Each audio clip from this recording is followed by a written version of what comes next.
Want to see my truck? This is my 2022 Honda Ridgeline all-wheel drive RTL. So, my brother bought a Honda Ridgeline. Don't ask me why. The simple answer is he got it brand new for about half price from our grandpa. So can you really blame him? It's a hell of a lot better deal than I got on my truck, I'll tell you that. I don't really know what I'm doing here. He knows I make videos about my Tacoma, and once we got to talking about it, he absolutely insisted we shoot some footage of the Ridgeline just in case I wanted to make a video about it. As far as mid-sized trucks go, this is literally the last thing I ever thought I'd make a video about, so I'm freestyling here. At the very least, this could be an interesting data point to make people feel better or worse about the truck they already own. But yeah, we took a bunch of footage in the crackhead parking lot at the marina, so here you go. FYI, he literally got this thing within a week of me filming, so don't be surprised that he doesn't have all the details and know-how mastered yet. I should also note that the MSRP for this model is $34,000, so keep that in mind when I compare to my $47,000 Tacoma. It's a V6. I'm not a car guy, I don't know. It's got sport mode. It was a beautiful day, and I have to admit, it looks pretty good in the afternoon light. I would never get a red car myself, but I think this is a decent color. At the very least, it's still clean, especially under the hood. Here's a data point for us taco bros. She's got Firestone 245/60 R18s. Obviously, this will vary with trim, but my TRD off-road has beefier Wrangler tires at 265/70 R16. However, the Ridgeline's tires do have the same mud and snow rating.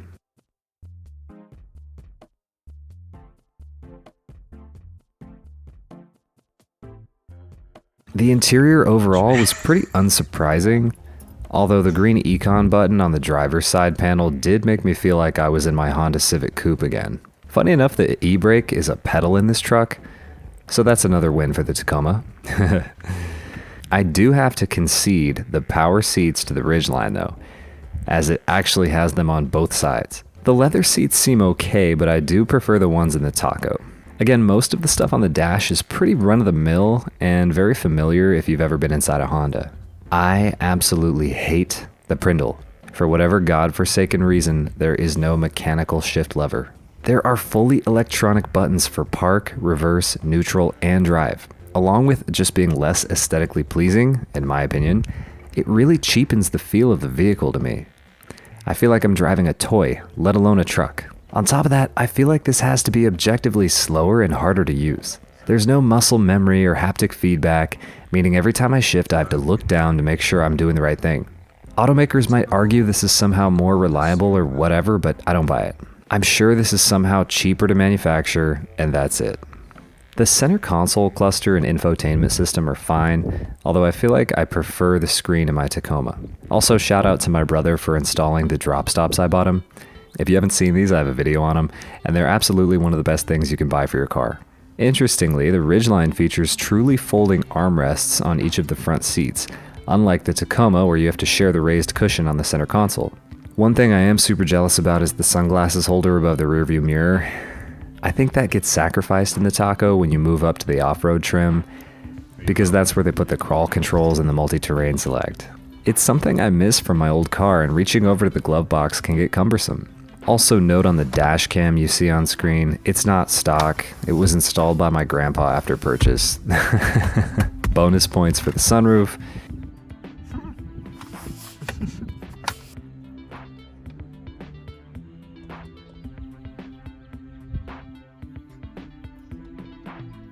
This is the sunroof.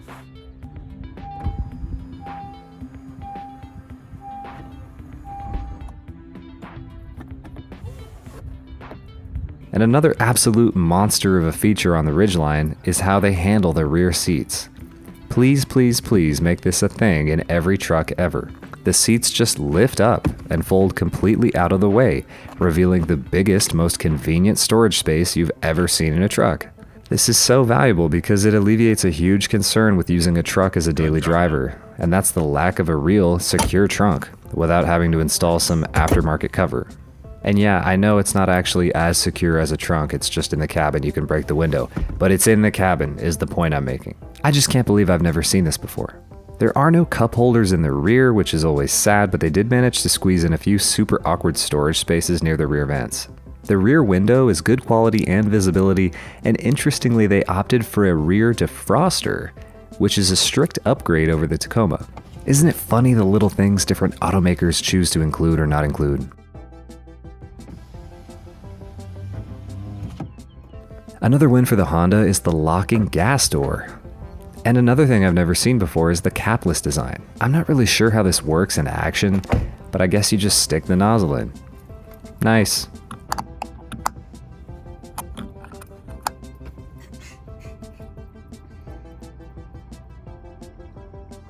Oh wow, I can't believe I'm just now getting to this.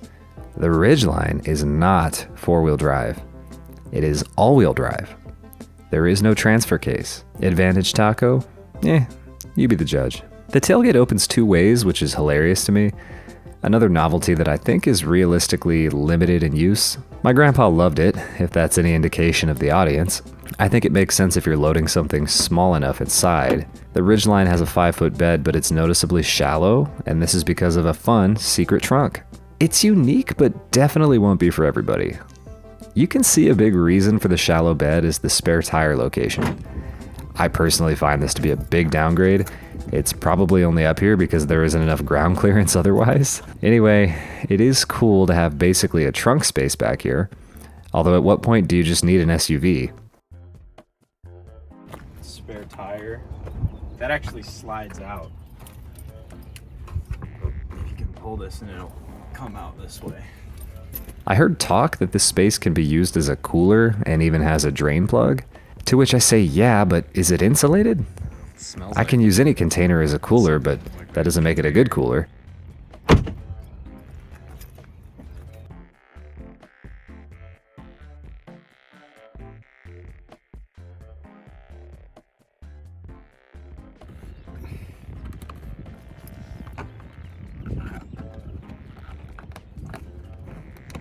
This opens up. You know what? The Tacoma has some shit exactly like that. Yeah. I'm not gonna fuck with that too much, but you know, it's kind of cool.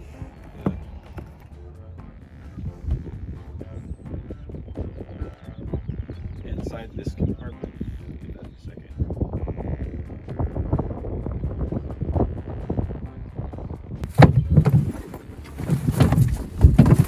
I want you to see this valve. Yo, nice shoes, dude. Thanks. I have the same shoes. You can this valve down there. If you put ice in there, you can drain it. Yeah, Like, you can drain water, so the whole thing's insulated. So I go like this far and then. Anyway, there's some other nifty features like power seat setting memory and Apple CarPlay, which I think is actually wireless in this vehicle. I'm looking at you, Toyota. This is what the people want. You gotta have WeatherTech mats in your truck, man. You did the right thing.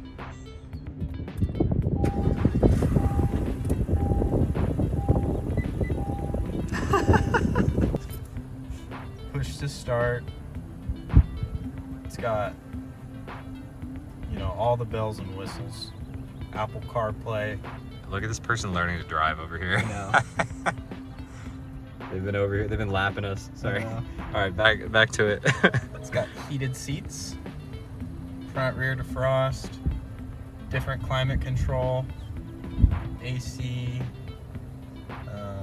all of the standard, you know, tech. This is aftermarket. Auto headlights. It's got paddle shifters. I'd say it usually gets about 20 miles per gallon, but I drive in city a lot. And oh yeah, if you notice the 8,600 miles on the dash, it's because this was my grandpa's truck before, but I promise those were some easy miles. I don't want to get too into the detailed performance specs like horsepower and all that, but I will say the advertised MPG is basically on par with the Taco. Overall, I do think it seems like a decent vehicle, and I'm sure my brother will enjoy it. Now, it's definitely not my cup of tea. Just aesthetically, I really don't like how these look. I think the Taco is the best looking truck on the market. And then there's probably like the new Frontier and the Colorado, to name a few. But yeah, I don't like looking at these. I think it pretty much lives up to its name as the grandpa wagon. And it's case in point in my brother's situation. And that's the Ridgeline, at least as much detail as I have patience for. Shout out to my brother for spending time with me that afternoon and being so excited about his new truck. I hope this helps somebody make a decision on their next purchase, and who am I kidding? I don't have any agenda here. This just makes me love my Tacoma even more. I hope somebody found this at least mildly entertaining. Stay tuned for some more Tacoma stuff soon. I've got a special video planned for my truck's 1-year anniversary, which is coming up in July. So, woohoo, and thanks for watching, everybody. Please let me know if I can improve these videos in any way. If you'd like to support the channel, you should of course subscribe. We're trying to get to 1,000. But if you'd like to go above and beyond, you can buy me a coffee using the link in the description. I appreciate every one of you. Thanks for watching, and have a fantastic day. You want to see my truck?